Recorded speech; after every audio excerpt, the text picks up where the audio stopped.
I stood there, watching the old pickup truck rumble down the driveway, its exhaust spitting out a thick, black cloud that momentarily obscured the setting sun.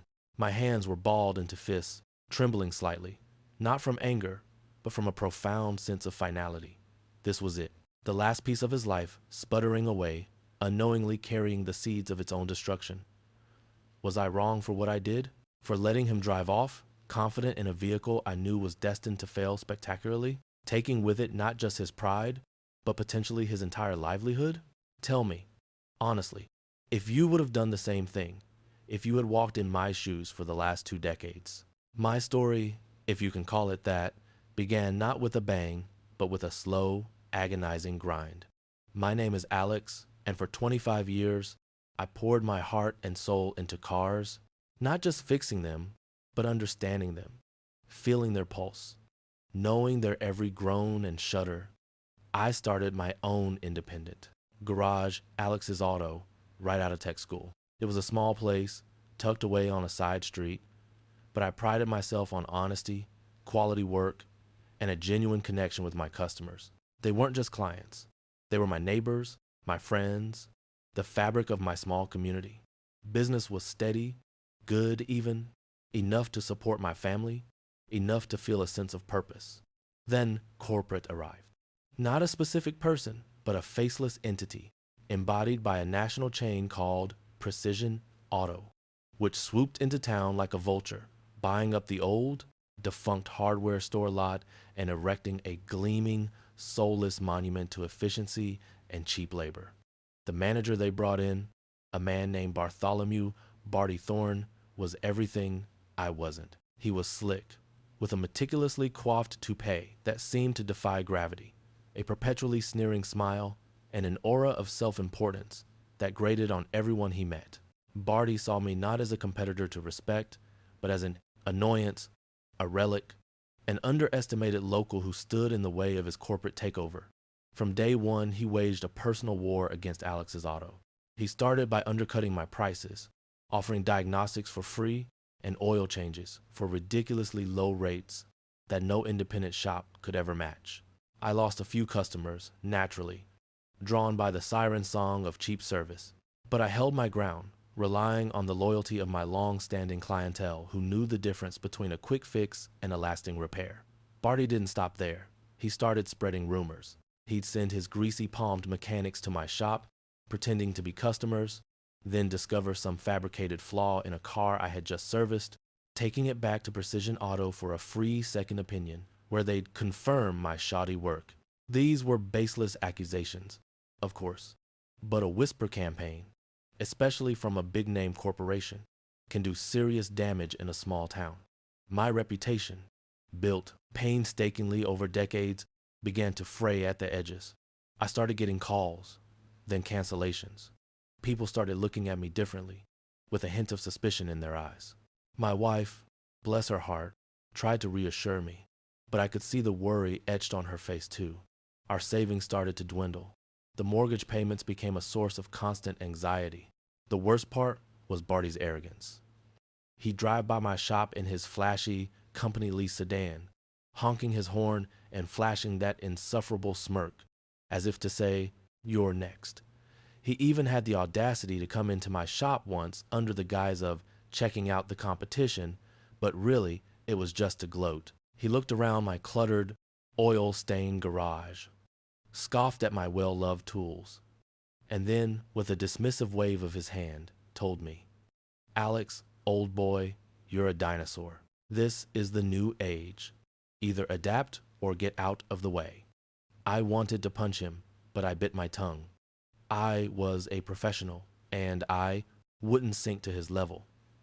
Not then. But there was a deeper, more insidious current flowing beneath Barty's corporate bravado. He wasn't just trying to put me out of business. He was trying to erase me. I had a reputation for honesty, and that stood in stark contrast to Precision Auto's habit of upselling unnecessary repairs and using substandard parts. I heard stories from former customers of theirs, tales of mysterious dashboard lights that appeared after a service, only to require costly fixes at Precision. My customers knew I was trustworthy, and that trust was a threat to Barty's bottom line which was built on deception. He saw me as a personal affront, a living embodiment of the ethical standards he so gleefully violated. The final straw came when he went after my apprentice, a young man named Jake. Jake had been with me for 3 years, a bright kid, eager to learn, and I saw a lot of myself in him. Barty offered Jake an exorbitant salary, far more than I could ever match, knowing full well it was an attempt to cripple my already struggling business by taking away my only help. Jake, being young and impressionable, almost took it. I couldn't blame him, not really. He had student loans, a family to support, but it felt like a betrayal, and it was a direct hit. I managed to convince Jake to stay by promising him a partnership down the line, a promise I wasn't even sure I could keep. But the fear that Barty had instilled, the constant threat of losing everything, was a heavy burden. I was pushed to my limit, financially and emotionally. I felt cornered, humiliated, and utterly desperate. Then, one rainy Tuesday morning, a miracle, or perhaps a curse, rolled into my garage. It was Barty Thorne's personal vehicle, not the company sedan, but a classic 1970 Ford F-100 pickup, a pristine restoration project he'd apparently spent a fortune on. It was his baby, his pride and joy, a defiant symbol of his personal wealth and success, completely out of place in his corporate image. The engine was sputtering, a rough idle, a misfire. He'd brought it to me, of all people, because, as he gruffly explained, my corporate mechanics are good for oil changes, not for real engine work. He tried to mask it with contempt, but I could see it in his eyes. He actually respected my mechanical skills, despite his hatred for me. It was a moment of profound irony, a crack in his impenetrable facade. He needed me. He told me he had a big corporate showcase coming up in 2 days, where he planned to drive this very truck, polished to a mirror sheen, to impress some big investors. He needed it running perfectly, no excuses. He even offered to pay me double my usual rate, something that made my blood boil, knowing how much he'd tried to ruin me. But I took the keys. I needed the money, and more importantly, I saw an opportunity. Not just for revenge, not just to fix his precious truck, but to give him a taste of his own medicine, to show him what it felt like to be underestimated, to have your trust abused, to watch your most valuable asset fall apart at the worst possible moment. So that's the situation I was in.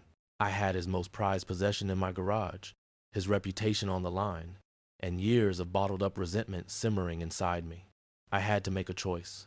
Before I tell you what happened next, I want you to pause and comment below what you would have done in my shoes. Would you have fixed the truck perfectly, taken the money, and walked away, upholding your own moral code? Or would you have seized the opportunity to finally get your revenge, to make him pay for everything he'd done? Tell me, honestly, what would your next move have been? I looked at that beautiful cherry red F-100, its chrome glinting under the fluorescent lights of my garage. I could fix it easily.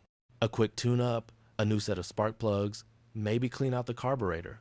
It would run like a dream. But then I remembered Jake's anxious face, my wife's worried eyes, the taunting smirk of Barty Thorne. I thought about the families who had lost their trust in me because of his lies. And a cold, calculated plan began to form in my mind.